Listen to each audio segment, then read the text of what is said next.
ഇങ്ങനെ ഇവിടെ ഒരു വേദന അതോടുകൂടി അവൾക്കൊന്നും പറയാൻ പറ്റാതെ അങ്ങനെ വന്നിരുന്ന അമ്മ എനിക്കിവിടെ ഭയങ്കരമായ വേദന, നാളെ സ്കൂളിൽ ഇനി ഡാൻസ് പഠിപ്പിക്കണം, എനിക്ക് എന്ത് ചെയ്യുമെന്ന് എനിക്കറിയില്ല. വ്യാഴാഴ്ച അല്ല ഞായറാഴ്ച നടന്നു.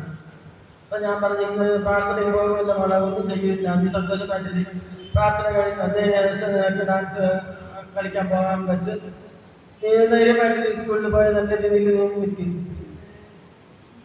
അവിടെ പറഞ്ഞ് ശരി അമ്മ, അതായത് ഇന്ന് പ്രാർത്ഥനയിൽ പോകണം, പെട്ടെന്ന് മക്കളെ എടുത്ത് ഒതുക്കണം, കാറ്റീസ ക്ലാസ്സിൽ മക്കളെ പെട്ടെന്ന് വരാൻ പറയണമെന്ന് പറഞ്ഞിട്ട് ഭയങ്കരമായി സന്തോഷത്തിലായിരുന്നു. അന്നേരം ബ്രദർ എന്നെ വിളിച്ചിട്ട് പറയണം, ആൻറ്റി ഇന്ന് അവിടെ മണ്ഡപത്തിൽ പ്രാർത്ഥനയില്ല, അവിടെ ഒരു കല്യാണമാണ്. ശരി ബ്രദറെ. അതുകൊണ്ട് ഞാൻ പറഞ്ഞു ബ്രദറെ മോൾക്കൊന്ന് പ്രാർത്ഥിക്കണം, ഇങ്ങനെയാണ് അവിടെ. അങ്ങനെ ഉടനെ തന്നെ ബ്രദർ പ്രാർത്ഥിച്ച് ഉടനെ തന്നെ ആ അസുഖം മാറി, ഒരു ബുദ്ധിമുട്ടില്ലാണ്ട് അവിടെ പറഞ്ഞ് എനിക്ക് എവിടെ വേണമെന്ന് എനിക്കറിയില്ല, അതെങ്ങനെ എനിക്ക് ഉണ്ടായിരുന്നില്ല, ഇതെങ്ങനെ എനിക്ക് മാറിപ്പോയെന്നില്ല. ദൈവത്തിന് ഇത്രയും അത്ഭുതങ്ങൾ കാണിച്ച ദൈവത്തിന് 1000 നന്ദി. എന്നിട്ട് അവൾ ഓടിച്ചെന്ന് ക്ലാസ്സിൽ പോയി, അവിടെ ഡാൻസ് ഞായറാഴ്ച വൈകുന്നേരം മക്കൾ പഠിപ്പിച്ചു കൊടുത്ത് പിറ്റേ ക്ലാസ് അവളെ പ്രോഗ്രാം നടന്ന് നല്ല രീതിയിൽ വിജയിച്ചു വരികയും ചെയ്യും. ദൈവത്തിന് നന്ദി.